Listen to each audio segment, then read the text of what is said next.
I really was kind of enamored with Carlos. He had such a likability and kind of an intangible quality to him.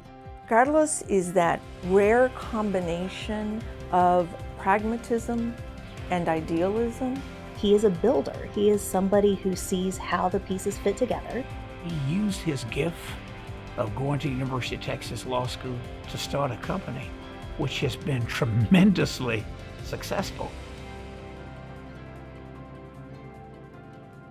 I've had a great relationship with Carlos ever since he was in my class in law school. We've had this ongoing banter between us about his grade. I've had to say a couple of things to Carlos about the grade. The first thing is, Carlos, you made a good grade in my class. But the way Carlos looks at it is, you could have given me a better grade. The second thing is, Carlos, who cares about the grade? You did not make the highest grade in the class, but you were still my favorite student in the class. And actually, Carlos is in my class Hall of Fame. He started, literally in his bedroom. He convinced that first group of counties and hospitals to take a chance, and all of a sudden, Medicaid supplemental payments started flowing to those hospitals that were participating. Medicaid supplemental payments in Texas have gone from being something that really mostly only government-owned hospitals could participate in, to being something that almost all hospitals in Texas rely on in order to make sure that our healthcare safety net really covers the state. Access to health care is one of the biggest problems that we have in Texas. We're approaching 30 million people in the state. We have the largest uninsured population in the country. There are huge portions of our state where there aren't any big government-owned hospitals and where the economics don't work to create a big government-owned hospital.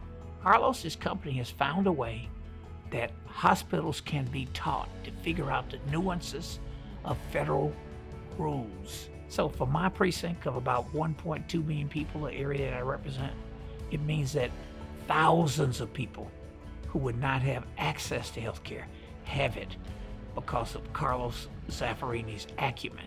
Any discussion about Carlos would be lacking if it didn't talk about his commitment to philanthropy.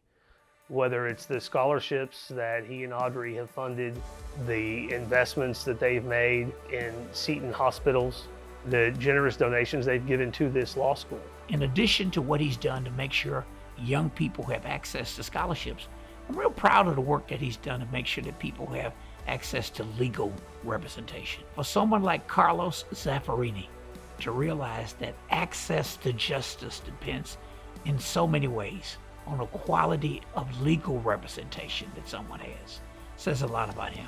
Carlos was appointed to the board of the Texas Access to Justice Foundation by the Supreme Court of Texas. It is a privilege of a lifetime to be able to provide civil legal services to low-income people. And I am thrilled that we have board members, including Carlos, who share this passion, share this commitment, and are dedicated to ensuring that everyone, regardless of income, is able to have their civil legal needs met. Tell you the amazing thing about this young man is that you want to see what happens next. He's going to have a great career and a long career. And the innovations that he's put in place so far are just the tip of the iceberg. I'm really proud of what you've done with your company. I'm proud of your generosity. I'm also proud of the fact that we're friends.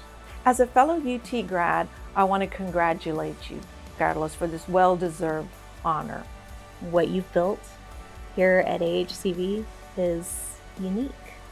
You're doing well by doing good, and that's something you don't see every day. Felicidades, Carlos. Hook 'em horns.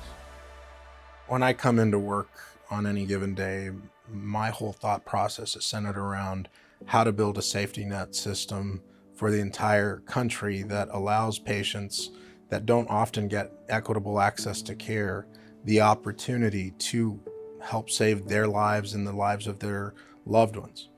AHCV has been hugely successful in helping create programs that fund these initiatives. And every day that we have regulatory battles or litigation issues, it's worth the fight. It's an important fight.